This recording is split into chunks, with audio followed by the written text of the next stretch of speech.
किसी ने क्या खूब कहा है कि सफलता रातों रात नहीं मिलती। इसके लिए कई सालों की मेहनत लगती है। इस बात को समझने के लिए आज की ऐसे एक्टर की कहानी है जिनको पूरे 12 साल लगे अपनी पहचान बनाने में। नमस्कार दोस्तों, मैं हूं विशाल और आज मैं लाया हूं ऐसे वर्सटाइल एक्टर के जीवन की कहानी जो आज सबकी इंस्पिरेशन बन चुके हैं। उन्हीं की एक मूवी का डायलॉग है, कभी कभी लगता है कि अपन ही भगवान है। जी हाँ, नवाजुद्दीन सिद्दीकी। 19 मई 1974 उत्तर प्रदेश जिला बुढ़ाना में नवाजुद्दीन का जन्म हुआ। अपने 9 भाई बहनों में नवाजुद्दीन सबसे बड़े हैं। उनके पिता जमींदार हैं। नवाजुद्दीन ने केमिस्ट्री से बीएससी हरिद्वार के कॉलेज से पास की। उनका अपने गांव में बिल्कुल भी मन नहीं लगता था, क्योंकि उनका कहना था कि मेरे गांव में 3 ही चीज फेमस है, गेहूं, गन्ना और गन। गुजरात में उनकी जॉब लगी और वहीं पर एक शो देखने के बाद उनको लगा कि मैं इस जॉब के लिए नहीं बना, मुझे एक्टर बनना है। और इस ख्वाहिश में वो अपनी नौकरी छोड़कर दिल्ली आ गए और दिल्ली में एनएसडी ज्वाइन कर लिया। नवाज ने कभी अपने सपनों को पूरा करने के लिए अपने परिवार से मदद नहीं मांगी और इसी वजह से नोएडा में नवाज ने वॉचमैन तक की नौकरी की ताकि वो अपना खर्चा उठा सके। नवाज ने थिएटर से अब आगे बढ़ने की सोची और चले आए मुंबई शहर में। वॉचमैन की नौकरी करके जो पैसा कमाया उससे थोड़े दिन गुजारा किया। रोज ऑडिशन देने जाते और मामूली शरीर और शक्ल की वजह से हर बार रिजेक्शन मिलती। कुछ टाइम बाद पैसे खत्म हो गए और रूम में रहने के लिए नवाजुद्दीन बाकी सभी रूममेट्स के लिए खाना बनाते ताकि उनको रूम में रहने दिया जाए।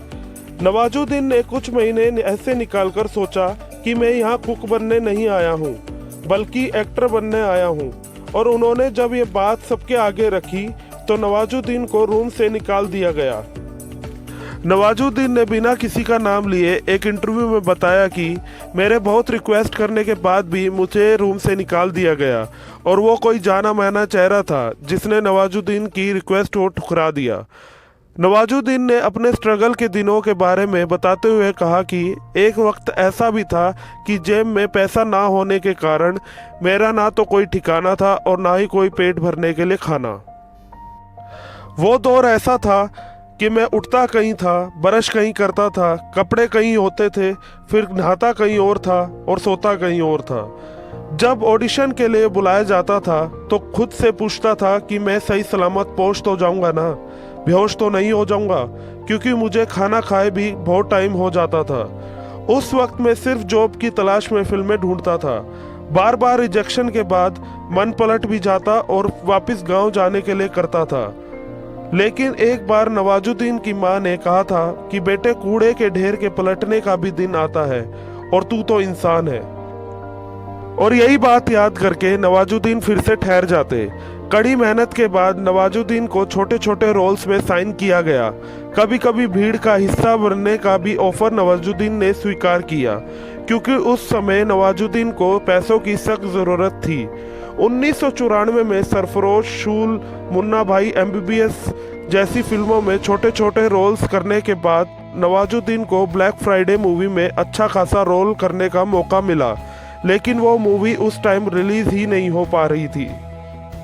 पतंग और कहानी जैसी मूवी के लिए नवाजुद्दीन को इंटरनेशनल लेवल पर वाहवाही मिली और यहीं से नवाजुद्दीन के करियर को एक सीढ़ी मिल गई।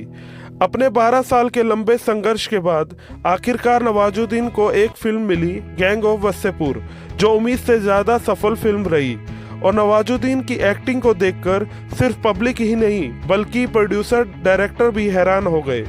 बिना किसी गॉडफादर के, बिना किसी सहारे के, अपनी मामूली शक्ल और कद घाटी के साथ ही अपनी एक्टिंग स्किल्स को दिखाकर नवाजुद्दीन ने बहुत तारीफें बटोरी।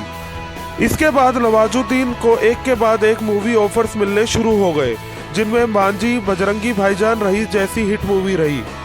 एक ऐसा वक्त था जब नवाजुद्दीन एक रोल के लिए तरस जाते थे और आज उनके लिए डायरेक्टर्स की लाइन लगती है। और नवाजुद्दीन आज भी पैसों के लिए काम नहीं करते बल्कि स्टोरी के लिए काम करते हैं। जो स्टोरी नवाजुद्दीन को पसंद आ जाती है उसमें जान फूंक देते हैं।